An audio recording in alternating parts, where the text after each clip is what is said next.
Halo pemirsa Badi TV, jumpa kembali bersama saya. Pada kesempatan ini saya akan sharing mengenai refleksi hidup pada tahun 2022.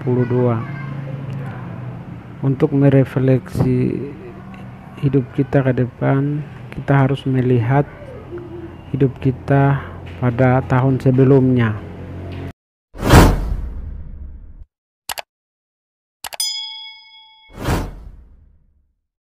Diketahui bahwa selama 2 tahun, mulai dari tahun 2019 sampai 2021, kita dikagetkan dengan virus corona atau COVID-19. Virus itu pertama muncul dari Cina. Virus itu menyebar cepat.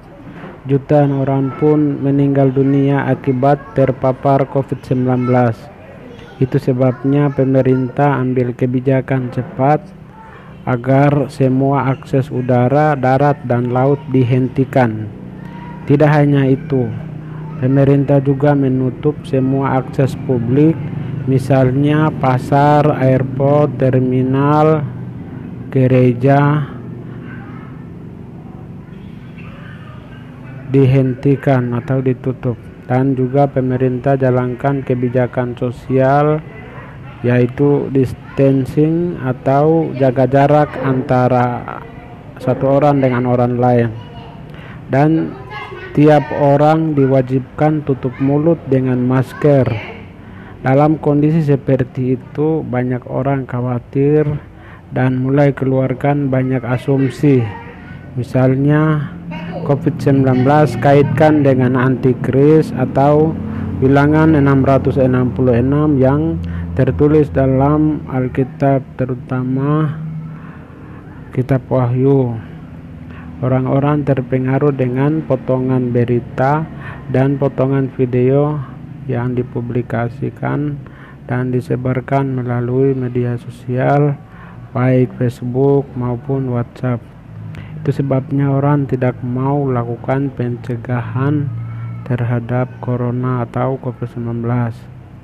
Selain itu, ada orang yang mengaku diri dapat informasi dari malaikat dan dapat penglihatan lewat mimpi terkait COVID-19, dan info itu sebarkan lewat media sosial dan mulut ke mulut dan langsung telan mentah-mentah tanpa mengetahui informasi itu benar dan tidak. Kalau benar dapat info dari malaikat atau dapat penglihatan sebelum terjadi COVID-19, orang itu harusnya bersaksi di gereja atau di masyarakat supaya orang lain tahu bahwa akan muncul virus dan lain-lain. Tapi tidak lakukan itu. Orang itu hanya ngaku setelah muncul COVID-19. Makanya banyak orang termasuk saya tidak percaya orang yang mengatakan itu. Orang yang mengatakan itu terkesan cari perhatian bahwa dirinya dekat dengan malaikat dan lain-lain. Misalnya seorang ibu mengaku dapat petunjuk dari malaikat, dan petunjuk itu katanya dia disuruh hambur garam di halaman rumah agar tidak kena virus atau terhindar dari paparan COVID-19. Tidak, selain itu ada bapak satu mengaku dapat mimpi bahwa COVID-19 berkaitan dengan antikris, jadi tidak boleh lakukan vaksinasi. Dengan begitu orang tambah bingung hadapi aturan dari pemerintah mengenai COVID-19, dan juga orang bingung bedakan info benar dan info hoax, dan orang-orang sesatkan dan menyesatkan dengan info tentang antikris. Akibatnya banyak orang itu stres itu menjadi pemicu terkena COVID-19. Oleh karena itu, saya mau sampaikan untuk ke depan Apapun situasi terjadi, apapun virus yang muncul, siapkan hati dan siapkan pikiran dan juga siap mental untuk menghadapi apabila situasi atau virus itu muncul. Maka itu saya mau sampaikan lagi bahwa jangan mudah termakan dengan info yang edarkan.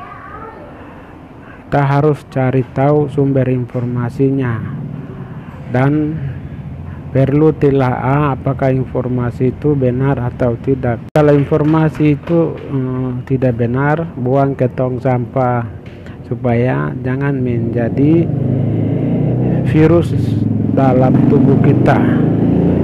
Maka itu jangan terjebak dalam info, walaupun info itu dapat melalui malaikat atau dapat karena penglihatan dan lain-lain. Karena info itu belum tentu benar. Lebih bagus kita berdoa, bekerja, beribadah, dan jalankan perintah Tuhan dalam hidup kita. Itu yang bisa saya sampaikan kepada kita semua, menjadi bahan refleksi untuk melangkah ke depan. Salam, akal sehat. Tuhan Yesus memberkati.